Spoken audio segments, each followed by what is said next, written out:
Hey learners, Jared here, and today we're going to get into some motion that is hypnotizing yet simple. It is called simple harmonic motion. The key to simple harmonic motion actually relates to a circle. Imagine an object going in a circular path at a constant speed. Now, looking at this object from the top looking down or from the bottom looking up, it just looks like an object going in the circle. But what if you looked at the object while looking at it profile or at the side?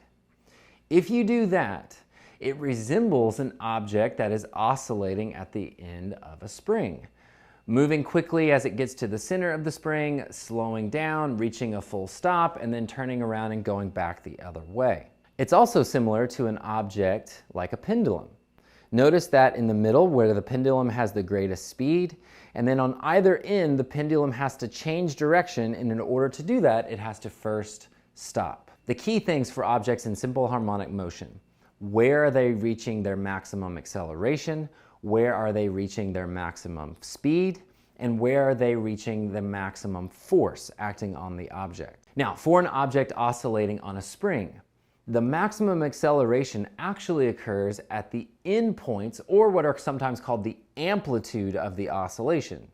Now that might seem counterintuitive, the maximum acceleration happening when the object stops, but remember, acceleration is a measure of your change in velocity with respect to time. How do we know that that is the maximum acceleration? Well, what is directly correlated to acceleration? Force. And how do you apply force on an object when it comes to a spring? A spring has to either be compressed or stretched, and the more it's stretched or compressed, the more force it is going to apply. For an object that is oscillating on a spring, that max force is going to occur where that spring has stretched the most from the equilibrium position. Maximum velocity for a simple harmonic oscillator on a spring occurs at that equilibrium position. That is the moment where the acceleration is actually changing direction. And if you recall from our position versus time, velocity versus time, acceleration versus time graphs, when something is changing sign from positive to negative or negative to positive, it has to cross zero. That is the point where the object has gained all the speed it can, and it's going to start the process of slowing down to a full stop.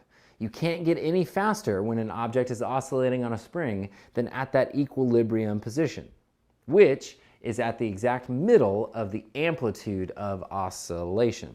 A pendulum has very similar characteristics. It's reaching its maximum velocity at that lowest point, which in this case isn't the equilibrium position because this object is actually sweeping out a circular arc. So it is still changing direction at that point, and it is not in equilibrium.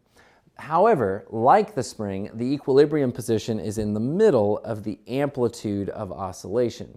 The amplitude in this case goes both horizontal and in the vertical dimension. Two factors that affect oscillation of a spring: the mass that is on the spring and the spring constant. That is how rigid the spring is, how much it's going to resist changes in its length. For a pendulum, the two factors that affect its oscillation: how long is the pendulum, and what is the gravitational field that the pendulum is in. Thank you all so much for watching this very brief overview of simple harmonic motion, focusing on springs and pendulums. We'll dive deeper into those two topics later on. As always, keep learning.